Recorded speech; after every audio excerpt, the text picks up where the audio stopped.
ሰላም ጤና ይስጥልን ክቡራትና ክቡራን የኤንቢሲ አማርኛ ዴይሊ ኒውስ አድማጭና ተመልካቾቻችን የዕለተ ማክሰኞ ሰኔ 17 ቀን 2017 ዓ.ም የሀገር ውስጥና ዓለም አቀፍ ሁነቶችን ወደ እናንተ የምናደርስ ይሆናል። መረጃው ለሁሉም እንዲደርስ ቪዲዮውን ላይክ፣ ሼር፣ ሰብስክራይብ በማድረግ እንድትጀምሩት በአክብሮት እየጠየቅን ወደ መረጃዎቹ እናልፋለን። እስከ ፕሮግራማችን ፍጻሜ ድረስ አብራችሁን ቆዩ። በየገጠር ቀበሌ ጥቃቅንና አነስተኛ ንብ በማነብ ዶሮ በማርባትና እንዲሁም በከብት እርባታ ስልጠና በሚል ሰበብ የተመለመለ የገዢው መረጃዎችን አሰልጥነው ጨርሰው በየገጠሩ ለማስገባት እንቅስቃሴ ላይ እንዳሉ ደርሰንበታል። ለምሳሌ ወስላክ፣ እንዴውሳን፣ ቸውሳ፣ ካሳ ከተማ እንዲሁም በአዊ ዞን ባሉ ቀበሌዎች ወጣቶችን እየመለመሉ ሴቶችን በመጨመር በጥቃቅን ስልጠና በሚል በየቀበሌው ለመበተን እንቅስቃሴ መጀመራቸውን ደርሰንበታል። በዚህ እኩይ ድርጊት ውስጥ የሚገኙ ማንኛውም አካል ላይ ጥላትን በምንቀጣበት ልክ ተመሳሳይ ቅጣት እንደሚጠብቃቸው መረዳት ግድ ይላቸዋል በማለት ይበልጣል እውነቱ ተናግሯል። የአማራ ፋኖ ብሔራዊ ኃይል ወሎ ቀጠና ልጅ ኢያሱ ኮር የጎፍ ክፍለ ጦር ታላቅ ድልን መቀዳጀቱ ተገልጿል። ባገኘው አጋጣሚ ሁሉ የአማራን ሕዝብ ለማጥፋት አቅዶ እየሰራ ያለው የአብይ አህመድ ሎሌ የራሱን ጥምር ጦር ብሎ የሚጠራውን የወንበዴ ስብስብ በደቡብ ወሎ ዞን ወረኢሉ ወረዳ ቁልቢ ከተማ ሕዝብን ሲያሸበር ሲዘርፍና ሲያንገላታ የቆየ ቢሆንም በየጎፍ ክፍለ ጦር ወታደራዊ አዛዥ በኮማንዶ ጌታቸው ማሩና የመረጃና ደህንነት አካላት የተቀናጀ ስራ እጅን ካፍ የሚያስጭን ኦፕሬሽን ሰርተዋል። ክፍለ ጦሩ ትናንት ሰኔ 16 ቀን 2017 ዓ.ም ከጠዋቱ 12 ሰዓት ጠላት ምሽግ ተስቦ በመግባት ለሰዓታት በተደረገ ውጊያ የወረኢሉ ወረዳ ወዳደር ሚሊሻ ጠርናፍ የነበረው ሰሎሞን ሲደመሰስ ሌሎች በርካታ የሥርዓቱ ቅጥረኞች ቁስለኛ ሲሆኑ የተረፈው የፋኖ ንብረት መቋቋም ሲያቅተው ወደ ጉግፍ ከተማ ፈርጥቷል ነው የተባለው። በመሆኑም ቁልቢ ከተማ ያለምንም መስዋዕትነት በፋኖ ቁጥጥር ስር መግባቷ ታውቋል።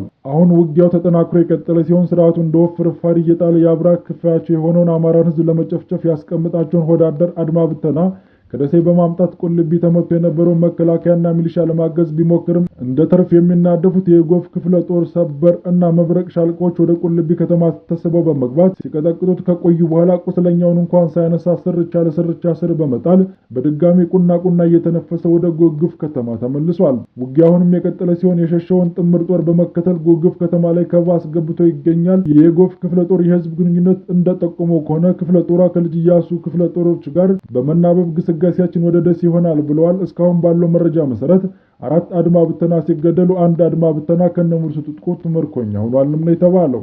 በተጨማሪም 11 ክላሽና በርካታ የክላሽ ተተኳሽ የተማረከበትና ገቢ የሆነበት ውጊያ እንደነበር ማዕከሉ የገለጸ ሲሆን ክፍለ ጦርም እንደ ክፍለ ጦር እጅግ አመርቂ ውጤት ያስመዘገበበት ትንቅንቅ መሆኑን ከስፍራው የነበሩ የዓይን እማኞች ለሚዲያችን አድርሰዋል።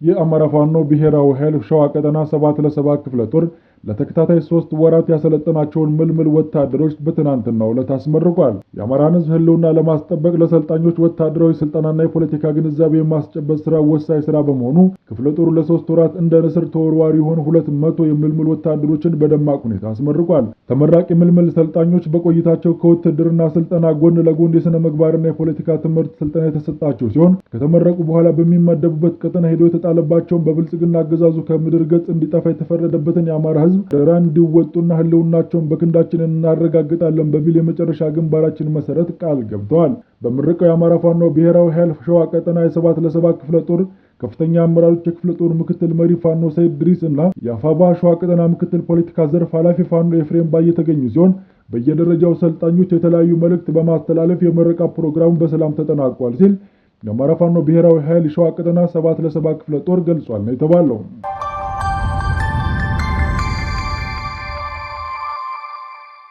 ከአማራ ፋኖ ብሔራዊ ኃይል በጎጃም ቀጠና 3ኛ ጎጃም አገው ምድር ክፍለ ጦር ኤፍሬም አጥናፉ ብርጌድ ለፋግታ ለኩማ ወረዳ ለምትገኙ የግል መሳሪያ ታጣቂ ወገኖቻችን የተላለፈ ጥብቅ መልእክት አማራን አይደለም ትጥቁን ስሩን እናስፈታዋለን ብሎ ወደ አማራ ምድር የገባው የጥቁር ፋሽስት አብይ አህመድ ታጣቂ የረገጠው መሬት ሁሉ መቀመቅ ሆኖበት በደረሰበት ሁሉ እንደ ህዳር ቆሻሻ እየተቃጠለ በለብ ስልጠና ታጥቆ የመጣውን ነፍስ ወከፍ መሳሪያ በቡድን መሳሪያ ተተኳሹን ለፋኖ በማስረከብ የአማራ ፋኖ ትጥቅ በኩል የነበረውን ክፍተት እንዲሞላ አድርጎታል። ከአማራ ፋኖ ብሔራዊ ኃይል በጎጃም 3ኛ ጎጃም አገው ምድር ክፍለ ጦር ኤፍሬም አጥናፉ ብርጌድ በፋግታ ለኩማ ወረዳ ለምትገኙ የግል መሳሪያ ታጣቂ ወገኖቻችን የተላለፈ ጥብቅ መልእክት አማራን አይደለም ትጥቁን ሱሪውን እናስፈታዋለን ብሎ ወደ አማራ ክልል የገባው ጥቁር ፋሽስት አብይ አህመድ ታጣቂ የረገጠው መሬት ሁሉ መቀመቅ ሆኖበት በደረሰበት ሁሉ እንደ ህዳር ቆሻሻ እየተቃጠለ በለብ ስልጠና ታጥቆት የመጣውን ከነፍስ ወከፍ ከቡድን መሳሪያ ተተኳሹን ለፋኖ በማስረከብ የአማራ ፋኖ በትጥቅ በኩል የነበረበትን ክፍተት እንደሞላለት ይታወቃል።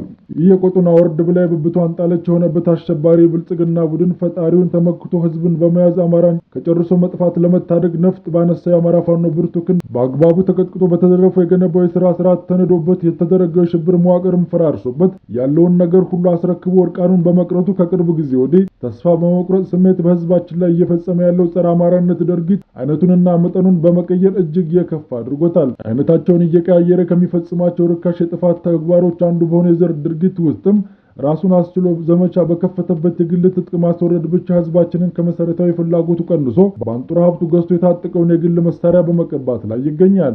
በመሆኑም የግል መሳሪያ ያላችሁ ወገኖቻችን ከዚህ በታች ከተዘረዘሩት አማራጮች ውስጥ አንዱን በመጠቀም መሳሪያችሁን ወደ ፋኖ ትግል እንድታስገቡ በጥብቅ እናሳስባለን።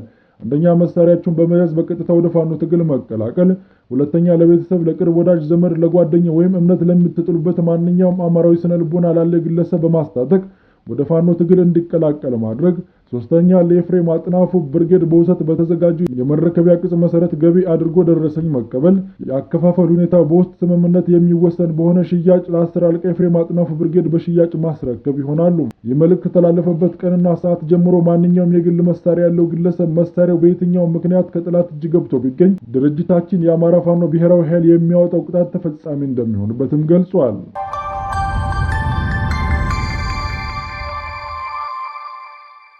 ወደ ውጭ መረጃዎቻችን እናልፋለን። ፕሬዝዳንት ዶናልድ ትራምፕ የ12 ቀኑን ጦርነት ለማስቆም የተደረሰውን የተኩስ አቁም ስምምነት በድል አድራጊነት ካወጁ ከሰዓታት በኋላ ኢራን በእስራኤል ላይ አዲስ የሚሳኤል ጥቃት መሰንዘሯ የሰላም ተስፋውን ጥያቄ ውስጥ ከቶታል። ይህ በእንዲህ እንዳለ እስራኤል በበኩሏ በኢራን ግዛት ውስጥ ያሉ ኢላማዎችን መምታቷን እንደምትቀጥል አስታውቃለች። የኢራን የውጭ ጉዳይ ሚኒስትር እንዳስታወቁት ሀገራቸው ምንም አይነት የተኩስ አቁም ስምምነት ላይ አልደረሰችም። ሚኒስትሩ አክለውም እስራኤላውያን ወረራቸውን ካቆሙ ኢራን መተኩሷን ታቆማለች በማለት የኢራን እርምጃ በእስራኤል ድርጊት ላይ የተመሰረተ መሆኑን ገልጸዋል።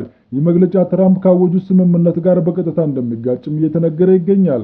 የእስራኤል ባለስልጣናት በበኩላቸው ዋነኛ ግባቸው የነበረው ኢራንን የኒኩሌር አቅም ማዳከም ሲሆን ይሄ እንደተሳካ ቢገለጽም ወታደራዊ ዘመቻቸው ግን ገና እንዳላለቀ አስታውቀዋል። ስማቸው እንዳይገለጽ የፈለጉ የእስራኤል ባለስልጣን ለመገናኛ ብዙሃን እንደተናገሩት በኢራን ውስጥ ሊመታቸው የሚፈልጓቸው በርካታ ወታደራዊ ኢላማዎች አሁንም እንዳሉ የገለጹ ሲሆን የተኩስ አቁም ስምምነቱ ቢታወጅም ኢራን ለ25ኛ ጊዜ የሰነዘረችው የሚሳኤል ጥቃትና የእስራኤል ጥቃቱን የመቀጠል ዛቻ እንደሚያሳየው በሁለቱ ሀገራት መካከል ያለው ወታደራዊ ፍጥጫ አሁንም እንደቀጠለ መሆኑ ተገልጿል። ይህ ሁኔታ ትራምፕ አስተዳደር ያወጀው ስምምነት በዋና ተዋናዮቹ ዘንድ ሙሉ በሙሉ ተቀባይነት ሳያገኝ የተደረገ የችኮላ መልእክት ነው በሚል ጥያቄ እያስነሳ እንደሚገኝም ተገልጿል።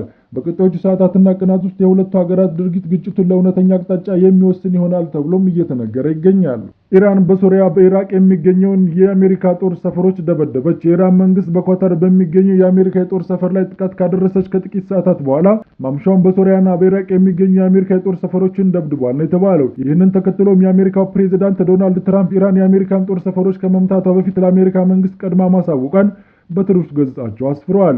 በጥቃቱ ይሄን የሚባል ጉዳት አልደረሰም ያሉ ሲሆን ትራምፕ አክለውም በኢራንና እስራኤል መካከል የተኩስ አቁም ስምምነት ተደርሷልም ብለዋል። የአሜሪካው ፕሬዝዳንት ዶናልድ ትራምፕ በኢራንና እስራኤል መካከል የተኩስ አቁም ስምምነት መደረሱን ቢገልጹም ሁለቱ ሀገራት ግን በይፋ የተኩስ አቁም ስለመደረሱ ያሉት ነገር የለም።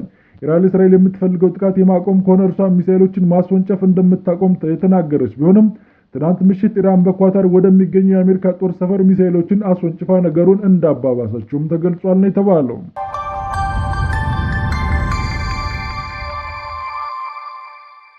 ሰላም አድማጮቻችን፣ ለሰዓቱ የያዝነው መረጃ ይህንን ይመስል ነበረ።